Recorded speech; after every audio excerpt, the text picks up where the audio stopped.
Aqui está a parte 2 da história de Aemond Rivers, o Corvo Branco. Aemond Rivers, o Corvo Branco. Parte 2. O feiticeiro da corte. A flecha que silenciara Daemon Blackfyre no campo do Capim Vermelho não apenas encerrou uma rebelião, ela forjou uma lenda. Quando os exércitos leais retornaram a Porto Real, o nome de Aemond Rivers estava na boca de todos. Não era mais apenas o filho do Corvo de Sangue ou o homem mais bonito de Westeros. Era o homem que matara um dragão disfarçado de guerreiro. O rei Daeron II, conhecido por sua sabedoria e gratidão, convocou o jovem bastardo diante do trono de ferro. A corte inteira prendeu a respiração quando Aemond avançou, seus longos cabelos brancos caindo como uma cascata de prata sobre a capa negra dos dentes de corvo. Seus olhos assimétricos, um azul profundo como um mar no inverno, outro verde brilhante como as águas de verão, varriam os nobres como uma indiferença gélida. Ajoelhe-se, Sor Aemond, ordenou o rei. O jovem obedeceu, e Daeron II desembainhou uma lâmina cerimonial. Pelo serviço inestimável prestado à coroa, pela bravura demonstrada no campo de batalha, e pela mão que trouxe a paz de volta a este reino, eu vos concedo terras e títulos. Que as colinas verdes ao longo do mar de Dorne, próximas à ponta da adaga, sejam vossas. Que delas brote vossa casa, vossa fortuna, e vosso legado. Aemond ergueu os olhos, surpreendido. Bastardos raramente recebiam terras. Eram cavaleiros errantes, mercenários ou, se tivessem sorte, membros da guarda real. Mas terras próprias. Isso era um reconhecimento que transcendia sua condição.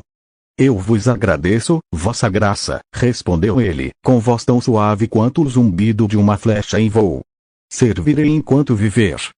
Os anos que se seguiram foram dourados. Aemond provou ser tão hábil nas justas quanto na guerra. Nos torneios realizados por todo o reino, sua figura esguia e ágil montada em um corcel negro tornou-se uma visão temida e admirada. Sua lança jamais vacilava, e quando cavalgava na arena, os cabelos brancos ao vento e os olhos brilhando sob o elmo, as donzelas suspiravam e os cavaleiros rivais sentiam o peso do azar. Venceu justas em Lannisporto, em Vila Velha, e por 3 anos consecutivos, o torneio da Fontana da Donzela em Porto Real. Os prêmios em ouro somaram-se às suas novas terras, e logo Aemond Rivers era um dos bastardos mais ricos dos 7 reinos. Mas sua riqueza não era apenas em ouro. De sua mãe, Shiera Seastar, ele herdara a sede por conhecimento oculto.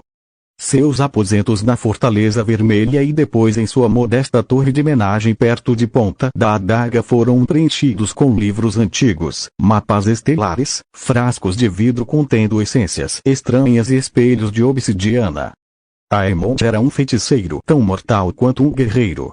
Diziam os sussurros que ele podia ver o futuro em poças de sangue, que suas flechas eram encantadas para nunca errar, e que seus olhos díspares enxergavam através de mentiras e disfarces. Ele nunca confirmava nem negava. O silêncio era sua maior arma. E foi com esse silêncio que ele construiu sua maior rede de informação. Seguindo os passos do pai, o mestre dos sussurros, Aemond criou sua própria teia de aranha. Criados, prostitutas, mercadores, e até mesmo alguns senhores menores passaram a receber o ouro discreto do Corvo Branco. Nada acontecia em Westeros que ele não soubesse. Uma carta de corvo com uma fita branca chegava a seus aposentos todas as luas, trazendo notícias de todos os cantos. Uma gravidez indesejada no norte, uma traição no Rochedo, um complô em Dorne, um navio mercante afundado nas Ilhas de Verão. Aemond ouvia, anotava, e guardava. Como o pai, ele sabia que conhecimento era poder, talvez o único poder que importava. Nesse período de paz e prosperidade, Aemond cultivou amizades que durariam toda a vida. O príncipe Baelor Targaryen, o filho primogênito e herdeiro de Daeron II, era um homem de imensa bondade e fé. Muitos se perguntavam como o devoto príncipe podia ter tanta afeição por um bastardo feiticeiro de olhos estranhos. Mas Baelor via além da aparência e da fama. Via um homem leal, de palavra firme e em coração guardado. Passavam horas discutindo filosofia, história e os antigos textos valerianos que ambos amavam. Baelor confiava em Aemond mais do que em qualquer outro conselheiro. Já o príncipe Maekar, o quarto filho de Daeron II, era o oposto do irmão. Onde Baelor era manso, Maekar era explosivo. Onde Baelor perdoava, Maekar julgava. E ainda assim, entre ele e Aemond, formou-se um vínculo de respeito guerreiro. Maekar admirava a precisão mortal de Aemond com o arco e sua frieza em batalha. Aemond, por sua vez, respeitava a determinação férrea de Maekar e sua busca incansável pela perfeição marcial. Treinavam juntos sempre que possível, o príncipe de armadura pesada e o bastardo ágil, e em suas conversas noturnas, regadas a vinho tinto, Maekar confessava suas dúvidas e frustrações, coisas que jamais diria a outro irmão. A vida de Aemond, porém, não era feita apenas de guerras, torneios e livros de magia. Havia também as mulheres. E muitas. Ele nunca se casou. Alguns diziam que era por orgulho, um bastardo não poderia almejar uma grande dama, e ele não aceitaria menos. Outros sussurravam que era por maldição, que seus olhos amaldiçoavam qualquer mulher que tentasse prendê-lo. A verdade era mais simples. Aemond Rivers amava a liberdade acima de tudo. E as mulheres o amavam. Havia Alysanne Bracken, a égua indomável das terras fluviais. Encontraram-se num torneio em Correrio, e a paixão foi imediata e violenta como uma tempestade de verão. Alysanne era alta, de cabelos negros e espírito feroz, e montava cavalos com a mesma perícia com que Aemond disparava flechas. Durante uma lua inteira, ela foi sua companheira constante, cavalgando ao seu lado por colinas e vales, até que o dever a chamou de volta às margens do Tridente. Partiu sem lágrimas, mas com um beijo que Aemond guardou na memória por anos. Depois veio Desmera Redivine, a filha mais velha da casa de Arbor. Ela era o oposto de Alysanne, delicada como as uvas de suas vinhas, de cabelos ruivos e pele salpicada de sardas. Conheceram-se em Vila Velha, durante uma festa no quartel-general da cidadela. Desmera era inteligente, falava alto valeriano com sotaque encantador, e ria das piadas ácidas de Aemond. Passaram uma estação inteira juntos, navegando pelos canais da cidade, fazendo amor em quartos de estalagem à beira-mar, até que o pai de Desmera chamou de volta para casar-se com o senhor das Ilhas de Verão. Aemond deu-lhe um colar de pérolas negras como presente de despedida.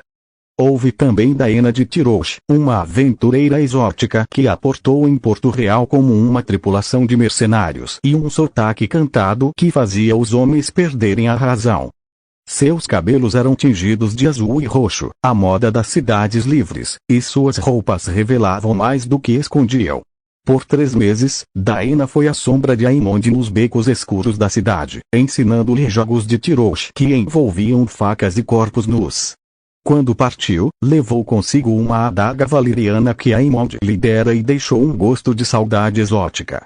E então havia Eliasant, a bastarda de Dorne. A Elia. Encontraram-se nas areias escaldantes de Lança Solar, durante uma visita diplomática de Aemond à corte do príncipe de Dorne. Elia era pura areia e fogo, pele morena, cabelos escuros encaracolados, e olhos negros que desafiavam o mundo. Era uma dançarina de chicote, diziam, capaz de desarmar um homem antes que ele piscasse. Em Dorne, onde os bastardos não carregavam a mesma mácula que no resto de Westeros, Elia era respeitada e temida. O caso deles foi breve, apenas uma lua, mas intenso como o sol Durnês. Cavalgaram pelos desertos, fizeram amor sob as estrelas do sul, e trocaram segredos de sangue e areia. Elia ensinou-lhe que a areia pode ser tão mortal quanto o gelo, e Aemond ensinou-lhe que o corvo voa mais alto que a serpente. Além dessas, houve muitas outras.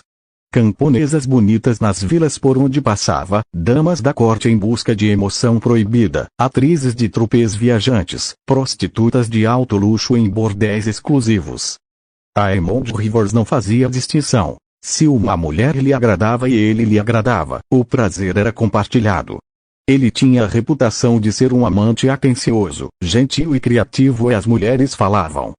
Falavam tanto que, em certos círculos, a expressão passar uma noite com um corvo branco era sinônimo de uma experiência inesquecível. Nenhuma dessas mulheres, porém, conseguiu segurá-lo. Aemond era como o vento. Passava, aquecia, refrescava, mas nunca se fixava. Algumas choraram quando ele partiu. Outras o amaldiçoaram. Algumas poucas tornaram-se amigas para toda a vida, e continuaram a trocar cartas com ele, informando sobre segredos de suas terras em troca de notícias e, ocasionalmente, de ouro. E assim Aemond Rivers vivia. Guerreiro nos campos de batalha, cavaleiro nos torneios, feiticeiro em seus aposentos, amante nos lençóis, e espião em todos os lugares. Seu nome crescia a cada ano, e sua sombra se alongava por Westeros. O Corvo Branco não era apenas uma lenda, era uma realidade silenciosa, observando tudo de seus olhos díspares, esperando o próximo movimento no grande jogo dos tronos.